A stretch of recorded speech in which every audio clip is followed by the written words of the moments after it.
ever wondered why people meditate? Has it ever occurred to you to ask, what is the purpose? What is behind meditation that so many people are beginning to do it? Well, if you look at the right kind of magazines, you will see dozens of different kinds of meditation advertised, offering all sorts of comforts to the viewer. There are meditators who believe that meditation, in large numbers of course, stops crime. And curiously, believe it or not, there is a certain amount of evidence proving that this is the case. There are meditations which offer the person doing it a better life, more money, better pay, more intelligence, strength of body and mind, and so on. No one doing this meditation ever gets a cold. Well, the real purpose, the underlying purpose of any meditation, of whatever kind, is to bring a man or woman into contact with their soul. That's what meditation is about. Each one of us is a soul in incarnation in a dense physical body with three other bodies, the physical, the astral, emotional, and the mental body. These are all the equipment of the soul when in incarnation. The soul on its own plane is perfect. The soul in incarnation goes through the process of becoming something else, evolving. It's the process of evolution. There are two varieties of evolution. Both are evolution. One physical and one consciousness. According to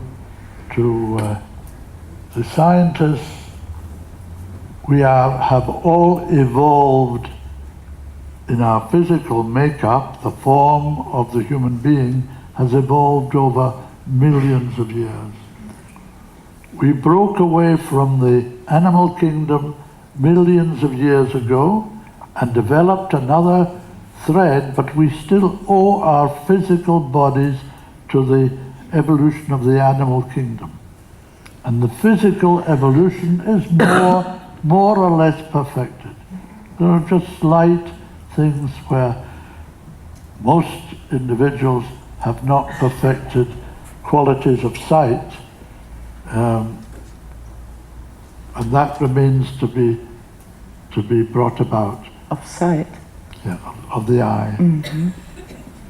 For example, there are 4 etheric planes of matter above gas. According to the normal scientists, the physical vehicle, the physical world, it has 3 levels: dense physical, liquid physical, and gaseous physical. And that's as far as we go. In fact, the physical plane has 7 different subplanes. The 3 known to scientists, dense physical, liquid physical, and gaseous physical, plus 4 subtler and subtler and subtler and subtler planes, which we call the etheric planes of matter. So most human beings have still to evolve these 4 still physical planes of matter. It's matter, but not solid matter, physical, but physical matter. When I talk about evolution this evening, I'm talking about the evolution not of matter, not of the physical body, but of consciousness. We have as much consciousness as our consciousness has awareness. For most people, that is a very low level of consciousness. We have hardly touched the levels of the mental plane, let alone the planes of consciousness. There are very many different theories among scientists of where consciousness resides. Is it in the brain? Is it in the mind? What is the difference between brain and mind? They go on arguing this point all the time. Plan of evolution, and this is the point, there is a plan of evolution. We live according to that plan, whether we are aware of the plan or not. That plan is driving us forward and upward in the sense of a growing consciousness of what is, what exists. They are perfected as far as this planet Earth is concerned. There's nothing else they can learn from being on planet Earth. Why, the only reason they are here is to serve the plan of evolution. Like the masters, we are souls. Every human being is a soul in incarnation. The only difference between an ordinary human being and a master is that the master has completed the course of evolution on planet Earth, whereas we have scarcely begun the process. So how do you get to become a master? It's inevitable that we do, but it's not something that happens overnight. It takes a long time, many lives, for an ordinary human being to become a master, perfected, needing no further incarnation on planet Earth. But we are all the same souls in incarnation. The difference is that the master soul is totally at one with the physical manifestation. So a master has united his highest aspect, the divine aspect, and the least, the smallest, the lowest aspect, the physical human being, man or woman on the physical plane. And the agency between the two, the divine intermediary between the two, is the soul, the human soul. For long ages, the soul of a human being pays very little attention to its vehicle, the man or woman on the physical plane. Not because it's not interested, but because it does not see in the man or woman in that particular incarnation any response to the qualities of the soul, the energy of the soul, the divine, the divinity of the soul. But eventually comes a life for the human being in which the soul looks down from its level, the soul plane, and sees that its reflection, that's the man or woman, is beginning to respond, beginning to feel a need for something, a need to make the world better or to serve the world in some way, a need to enlarge its consciousness, an aspiration which up till then has been missing. The soul sees that its reflection becomes more objective, less subjective, more interested in outside itself, more interested in other people, in the world, how people live, how the world acts and behaves. This new aspiration in the man or woman comes from the soul, is a result of impress of the soul.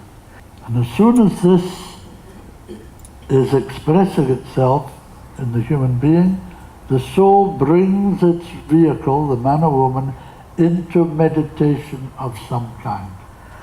The person, the man or woman, may or may not take up meditation.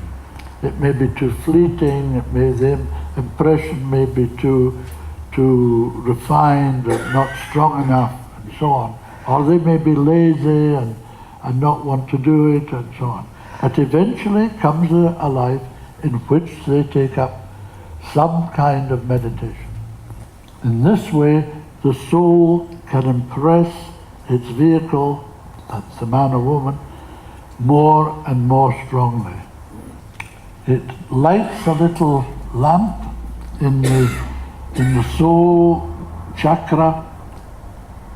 It's invisible to the eye, but in the subtle body, which is the subtle etheric physical body, there at the right hand side of the chest, on the same level with the heart, it lights what is really the spiritual heart chakra, spiritual heart center in the physical body.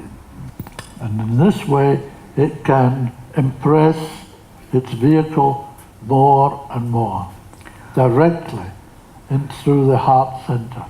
Now, the world is full of people today, millions and millions of people, in whom this is happening, or happened in recent incarnations. There are 5 great expansions of consciousness called the 5 planetary initiations, which cover the last few lives of the evolutionary process. And by this process of stimulus, the soul brings its vehicle closer and closer to the first of these great expansions of consciousness through meditation. Now, people vary according to what is called the ray structure. A ray is really a stream of energy, and we are all conditioned by particular streams of energy, 7 in number. Some of these rays condition a person to be more outward looking, to be looking at the world, the outer plane of the world, the form aspect of the world. Other rays tend to condition the person to go inward, to look inward, usually through meditation, and they find that meditation is for them a process without difficulty. You know, it's very easy, conditioned by certain rays, for people to go inward. It's very easy with other rays to be conditioned to go out and to be competent on the outer plane. Now, the soul gives the ray structure to the baby in the womb. And that baby will be either introverted or extroverted for that particular life. So that will drive it out to deal with the outer world or to go inward and deal with the inner consciousness. Both are real, both are equally important, and the soul mixes it up, rings the changes on these two ways of experiencing things. So you might have 1 or 2 or 3 or 4 incarnations in which the person is completely subjective and introverted, or half a dozen incarnations in which they are altogether extroverted. The point is, the soul brings both of these approaches until they are equal, and the person can go outward to the world or inward to the inner life with equal ease, at will. Not as a one-track, I am introverted, or I'm extroverted, but can go introverted, extroverted in the same life with complete ease.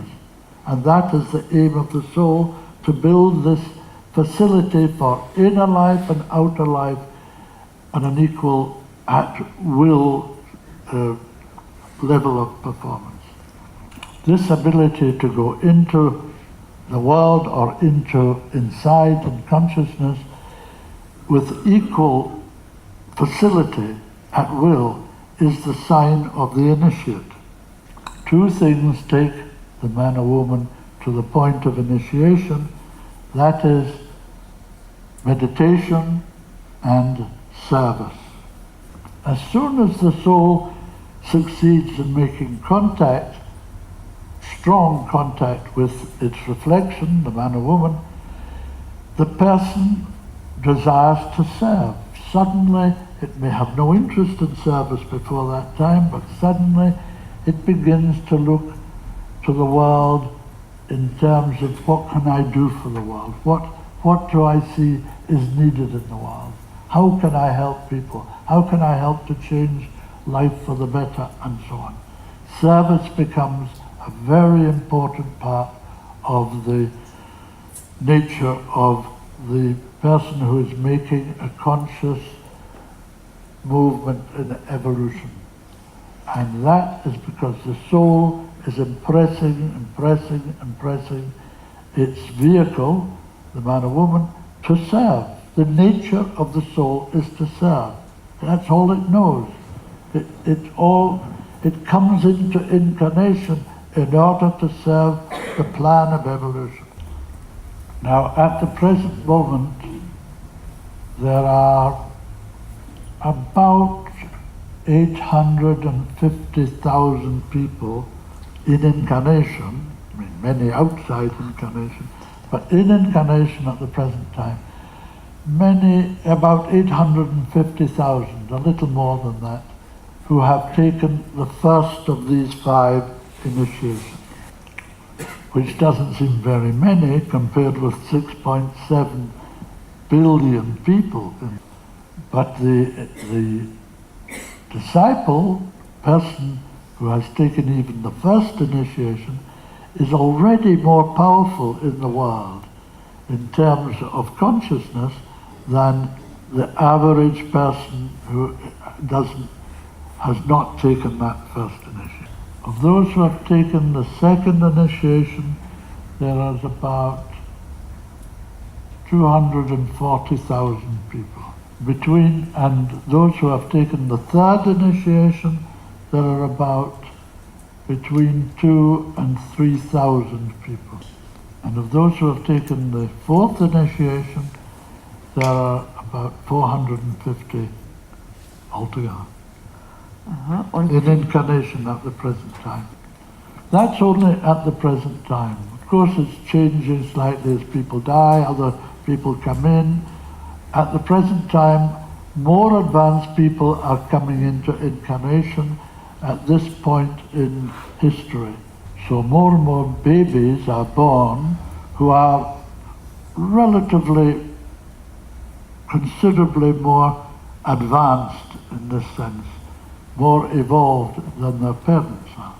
And for the last 20, 30, 40 years, and in the next 50 years or so, more and more people, babies, will come into incarnation who are considerably more advanced than the present,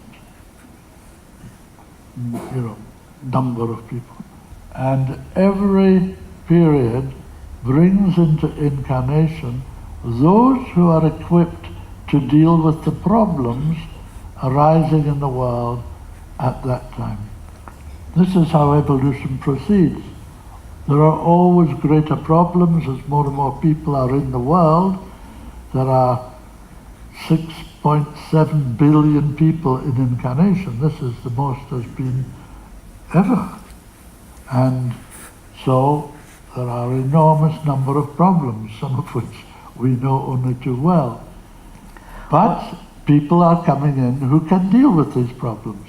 There are now in the world people who can deal with those problems.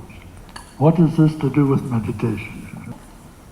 Everything. The two things are related. Meditation is really part of the process of evolution. What I've been trying to explain is precisely how that relationship takes place and proceeds. At the present time, there are between 4 and 5 million people who are just on the point of taking the first of these 5 planetary initiations. Now, up till now, these initiations have taken place during sleep. But since the spiritual hierarchy of masters are in part returning to the everyday world, and the master of all the masters, Maitreya himself, is physically present in the world, this will change. This process of initiation is called the mysteries. And everyone knows the opera by Mozart called The Magic Flute. This is in miniature a story about the path of initiation. Mozart indeed was an initiate of a 3rd degree, so he had taken 3 of the 5 initiations. He knew perfectly well his master and worked under that master and knew exactly what he was doing in the world. So another composer might write a similar story but not see it as with the meaning of the mysteries which lie behind it. When Maitreya is working openly in the world, teaching, he will explain facets of the mysteries. They will be revealed to humanity, and Maitreya will go from country to country initiating. He is the initiator at the first 2 initiations. And in various countries, schools will be opened where people go to prepare for initiation. There'll be preparatory schools up to a certain level, and then advanced schools beyond that level. And these will cover various parts of the world so that everyone will be drawn towards meditation and service leading to initiation. That's what it's all about. Now, transmission meditation is meditation, but meditation with a specific purpose, in that it is a way par excellence of serving the world. It is organized by the masters of our spiritual hierarchy and given to us as a way, very simple way, of serving the world at this time in a way which makes possible for the master's work to be more effective on the physical level. The masters are the recipients of all the spiritual energies coming from cosmos, from cosmic, from solar, from extraplanetary sources. And a large part of their work is the distributing of these great cosmic energies according to their knowledge of the plan of evolution, in the world in a way which changes the consciousness and leads to the next phase of development for humanity. These energies are, being cosmic and solar and so on, are tremendously high in vibration. And if they were distributed in the world at the level that the masters receive them, they would be too high. They would simply bounce off humanity and be wasted. This has been the situation throughout history, of course. And throughout history, the masters have used groups, mainly in the religious movements of the world, to send their energy through. In the religious groups, as in every other group, there are evolved people and unevolved people. And while the religious groups are aligned rather more to this kind of service, at the same time, there are many of them very astrally polarized. So there is a problem in distribution, always has been. But today, at this time, there is growing in the world, I said, there are 4 to 5 million people on the verge of the first initiation. And of course that means that there will be a smaller number, of course, but on the verge of the second initiation, and a few on the verge of the third initiation, and so on. So there are a growing number of people all the time who are more highly organized in the sense that I'm talking than ever before. More and more people are becoming aware of themselves as souls and expressing, whether they know it or not, whether they say it in those terms, they want to serve, their desire to serve. So, just in time, connected of course with the return of the masters to the everyday world, transmission meditation becomes for the first time possible to introduce to the servers in the world. Just let me say quite simply, if you don't want to serve, if you're not interested in service, if you dislike service, which some people really do, they dislike it, then don't do transmission meditation, because transmission meditation is above all else about service. The easiest way to do transmission meditation is to join an already existing group.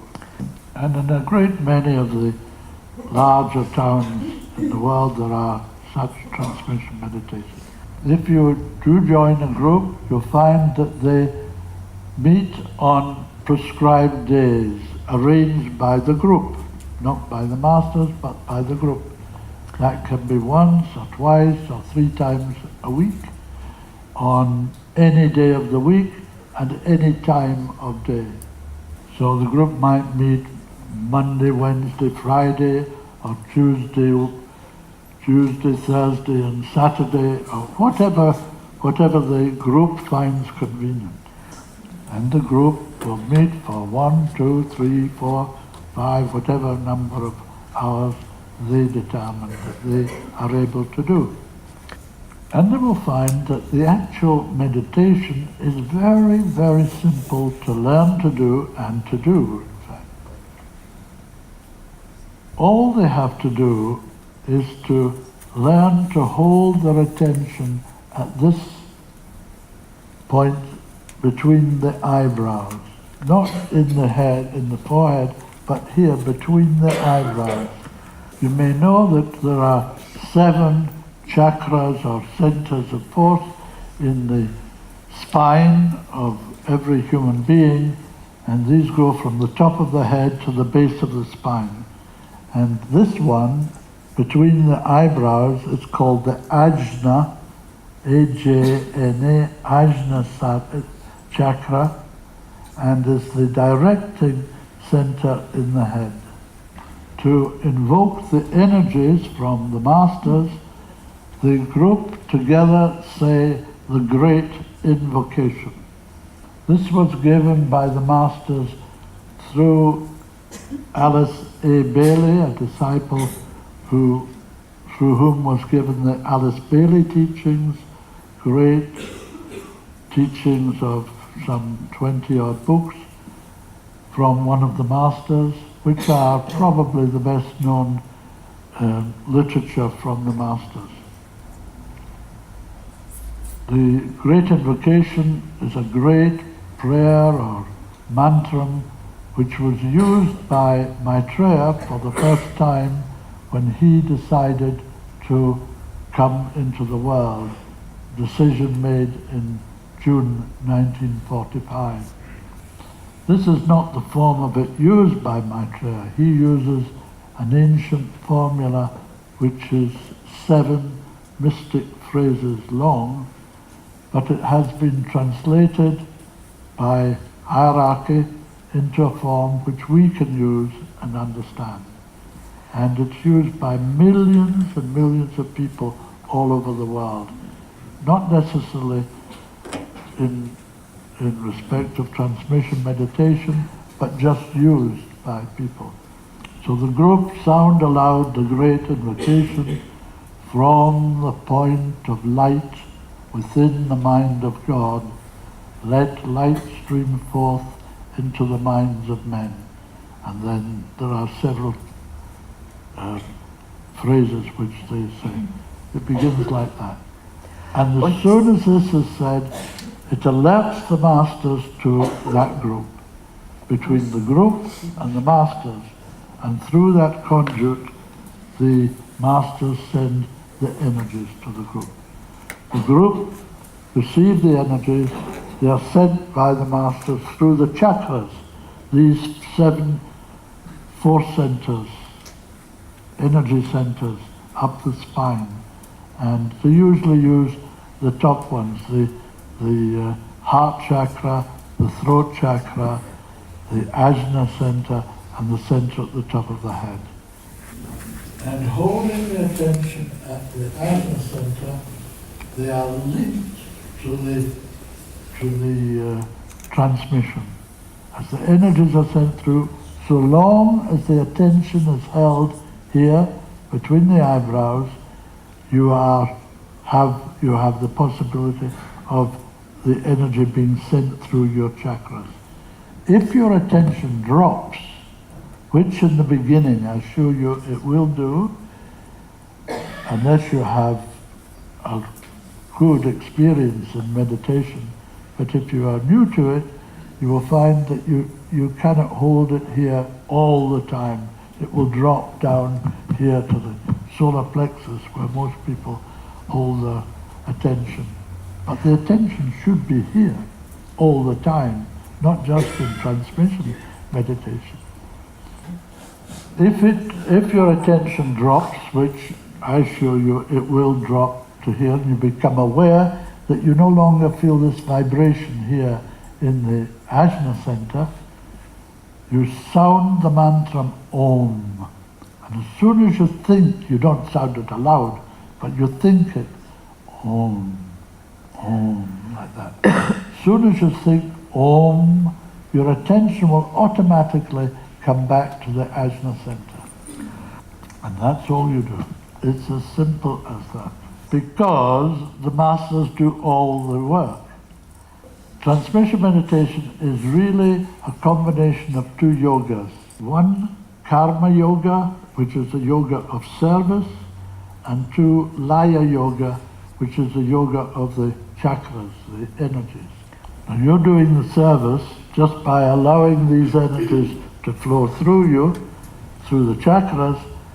The laya is done by the masters. They take the energy through the chakras in certain specific ways, through all the chakras, and in a certain guided way, they do it. You don't have to do it. It's like Kriya Yoga, but in Kriya Yoga you might, for 20 years, struggle to perform properly Kriya Yoga. Every time you do transmission meditation, the masters are doing Kriya Yoga on you, whether you know it or not. Now, because these energies going through you are so powerful, they are cosmic, they're solar, they're extraplanetary, which is unusual. You don't normally have this happening. The chakras, your chakras become tremendously activated during the transmission. And you cannot do transmission meditation properly without this happening. So it's a service to the world, at the same time it makes for tremendously fast personal evolution. In 1 year of correctly done transmission meditation, you can make the same kind of advance in, I don't know, 10, 20, 25 more perhaps of ordinary meditation. It is